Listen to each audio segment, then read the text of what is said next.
And now for the substantive part of the CTV News, our focus on Carnival. Over a month and a half of festivities that underpin the island's largest cultural showpiece climaxed with the parade of the bands for what organizers of Lucian Carnival say was a successful staging for 2015.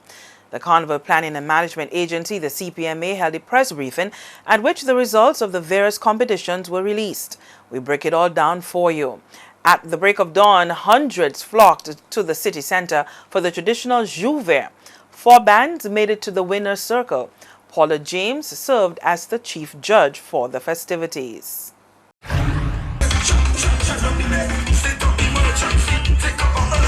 In 4th place was Triple D. Juve is our time with a total of 156 points. Musters, Peace, Love, and Mud with a total of 246 points. Moko Jambi out for Juve with a total of 303 points. And in 1st place, Back in Time Inc., the game we played with a total of 342 points. And arguably the most entertaining aspect of Carnival Monday and Tuesday is the Old Mass. The creative manipulation of social events and props to depict the portrayals have thrilled spectators for as long as Carnival has been thriving. Here are this year's top creators.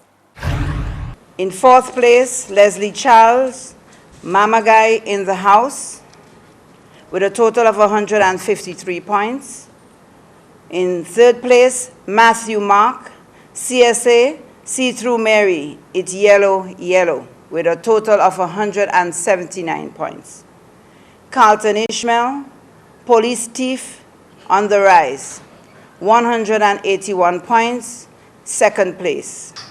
Contestant number 3, in 1st place, Robert Cauldron, Emma Hole PM Post, 4 days, with a total of 183 points, 1st place. For the thousands of revelers who enjoyed the jump-up route, the fun was, in large measure, derived from the pulsating music, bringing us to the Road March tune for 2015. In 3rd place was Sedale and Hollywood HP with their bouncy track Neighbor. Also in 3rd place was a Clock-In with I Ready to Work. These songs were each played 5 times. In 2nd place was CJ with his Swift Juke playing 6 times, and the unstoppable soca force that is Ricky T copped the Road March title with Perfect Storm, which was played 34 times. And now we're getting into the adjudication of the Carnival bands. High energy is the key element for this prize. That's Mass on the Move. 4th place, Just for Fun, 57 points. In 3rd place, Tribe of 12, 59 points. We have a tie for 1st place, Royal Lights Extreme, 72 points, and Red Unlimited, 72 points. Both of them tied 1st place. Section of the Year. In 4th place, Just for Fun, with a VVIP section, 61 points. In 3rd place, Legends, Lionheart, 63 points. In 2nd place, with the band Royal Lights Extreme, Ocean Blue, with their section of the year, 70 points, 2nd place. And in 1st place, Tribe of 12, entire Tribe of 12, 77 points, 1st place. For the individuals of the year, in 4th place, Natani Sentume, Red Unlimited, Blazing Red, with a total of 450 points.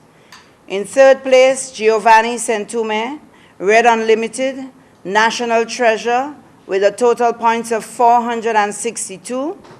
In 2nd place, Sharon Tanner, from the band Tribe of 12.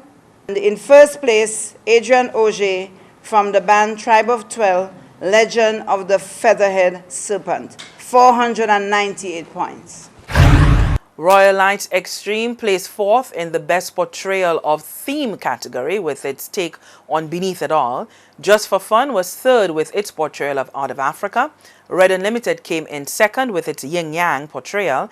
And in 1st place was Tribe of 12 with Amerindian Legacy of the Aztecs.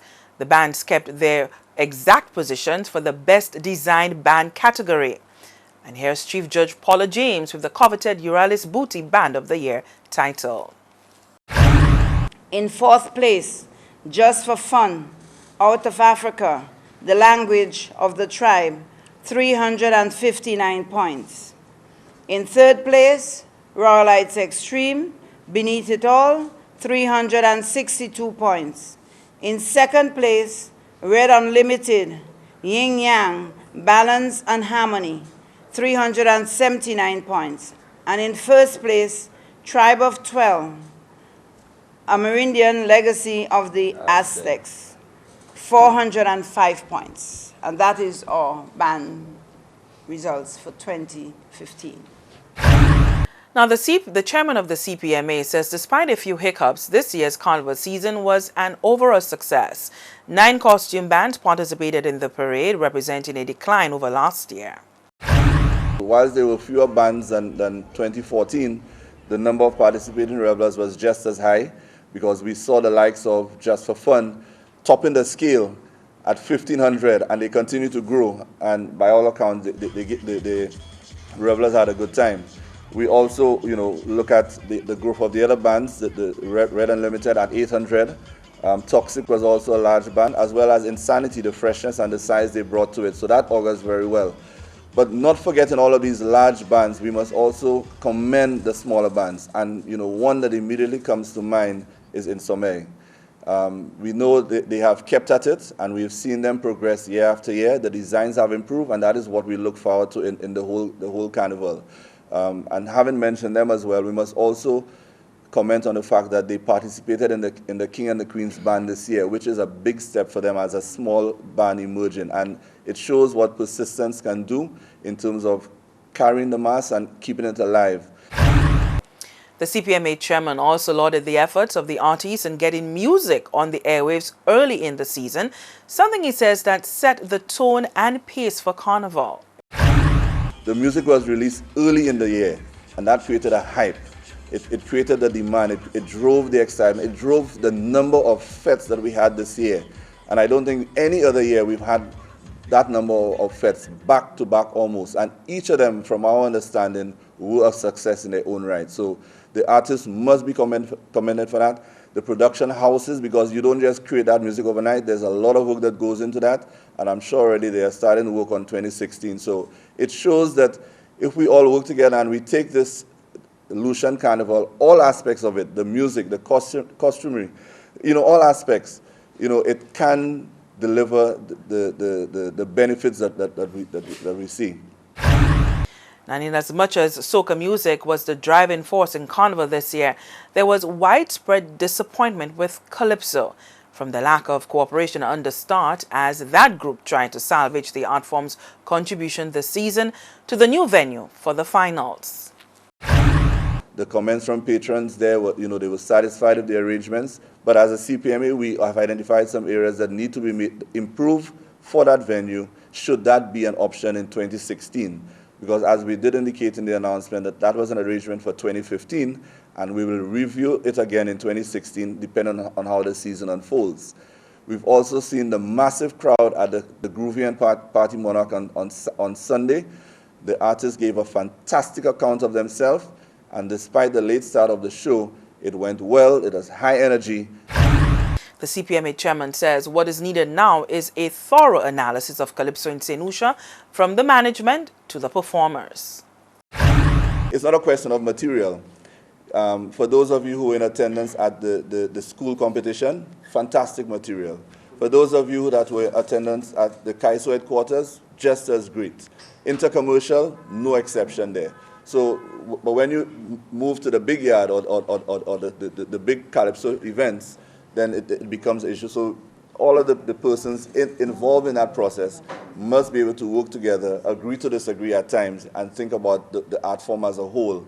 Because, we've heard the comment about the material, but all of the other aspects of Calypso, as I just noted there, the material is out there. So it's really about mending some of the bridges and the disagreements that exist within them in terms of moving the festival forward.